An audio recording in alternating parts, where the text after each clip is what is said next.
Carbon കഴിഞ്ഞതിന് ശേഷം ബൾബായി, ലാമ്പായി. ആ ലാമ്പ് സെനോയുടെ ലാമ്പായി.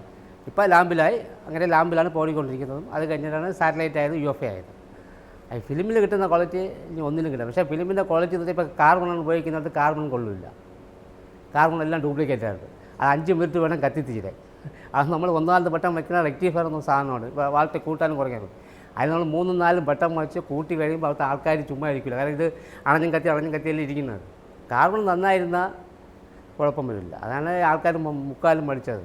ഈ സെനോ ആയതും ഇതൊക്കെ ആയത്. ആദ്യം വരുമ്പോൾ 70 പ്രൊജക്ടറായിരുന്നു.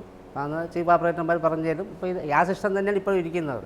അത് നമ്മൾ ഇവിടെ നിന്ന് തന്നെ പഠിച്ചതും ലൈസൻസ് എടുത്തതും ഓപ്പറേറ്റർ ആയതൊക്കെ ഇവിടെ നിന്ന് തന്നെ. SLC പാസ്സായിരിക്കണം, ലൈസൻസ് എടുക്കണം. ഗവൺമെൻറ് ചീഫ് ഇലക്ട്രിക്കൽ ഇൻസ്പെക്ടറേറ്റ് എന്ന് പറയും, അവരാണ് തരുന്നത്. ഡിപ്പാർട്ട്മെൻറ്റ് കൺട്രോളിൽ board of cinema operators examination എന്ന് പറഞ്ഞിട്ടൊരു ബോർഡുണ്ട്. എൻ്റെ board chief electrical chairman, then additional chief electrical secretary, member സെക്രട്ടറിയാണ്. ദെൻ ട്രിവാൻഡ്രം എഞ്ചിനീയറിംഗ് കോളേജിലെ പ്രൊഫസർ മെമ്പറാണ്. ഈ 3 മെമ്പേഴ്സ് ഉൾപ്പെടുന്നതാണ് ആ ബോർഡ്. ആ ബോർഡാണ് സിനിമ ഓപ്പറേറ്റർ ലൈസൻസ് കൊടുക്കുന്നത്. ബേസിക് ക്വാളിഫിക്കേഷൻ എന്ന് പറഞ്ഞാൽ SLC പാസ്സാണ്. അവർ 16 വയസ്സിനും 60 വയസ്സിനും മധ്യമായിരിക്കണം. അപ്പോൾ അവർക്ക് ആദ്യമായിട്ട് 1 വർഷത്തെ അപ്രൻറ്റീസ്ഷിപ്പ് രജിസ്ട്രേഷൻ വേണം.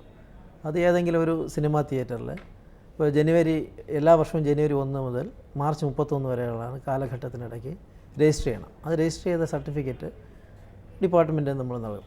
സിനിമ ഓപ്പറേറ്റേഴ്സ് എക്സാമിനേഷൻ ബോർഡിൽ നിന്ന് നൽകുന്നതാണ്. അപ്പോൾ അവർ ഈ പരീക്ഷയ്ക്കുള്ള അപേക്ഷ ക്ഷണിക്കുമ്പോൾ ഈ സർട്ടിഫിക്കറ്റിൻ്റെ കോപ്പിയും കൂടെ വെച്ച് വേണം അപ്ലൈ ചെയ്യേണ്ടത്. അങ്ങനെയുള്ള ആപ്ലിക്കൻസിനെ നമ്മൾ നമ്പർ ഓഫ് കാൻഡിഡേറ്റ്സിനനുസരിച്ച് ഇപ്പോൾ 20 പേരിൽ കൂടുതലാണെങ്കിൽ നമ്മൾ തിയറി നടത്തുക. തിയറി എക്സാമിനേഷൻ 3 സ്ഥലങ്ങളിൽ വെച്ച് റീജിയണൽ വൈസ്, ഒന്ന് തിരുവനന്തപുരം, എറണാകുളം ആൻഡ് കോഴിക്കോട്. അതിൽ പാസ്സാകുന്നവർ 40% തിയറിക്ക് പാസ്സാകാൻ വേണ്ടി 40% മാർക്ക് വേണം. അങ്ങനെയുള്ളവരെ പ്രാക്ടിക്കലിനായി ക്ഷണിക്കും.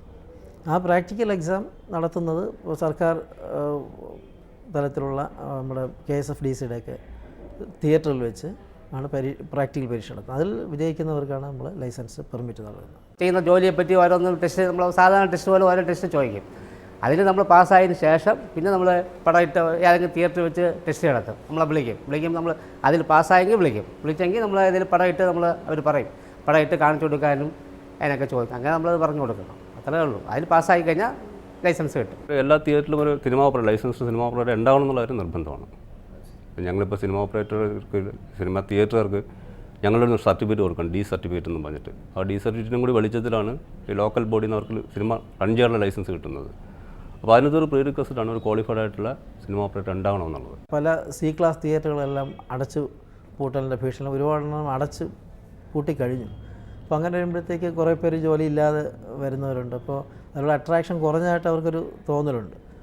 എന്നാലും ഇപ്പോൾ മൾട്ടിപ്ലക്സ് പോലുള്ള തിയേറ്ററുകൾ ധാരാളമായി ഇപ്പോൾ വരുന്നുണ്ട്.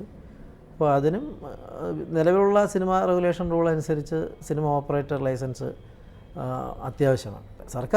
സർക്കാർ സംവിധാനത്തിലുള്ള ചിത്രാഞ്ജലി അങ്ങനെയുള്ള KSFDCയുടെ സ്ഥാപനങ്ങളിലെല്ലാം അവർക്ക് സ്കെയിൽ ഓഫ് പേ ഒക്കെ ഉണ്ട്. അതിനെല്ലാം അങ്ങനെയുള്ളവർക്കും ഈ ലൈസൻസ് ബാധകമാണ്.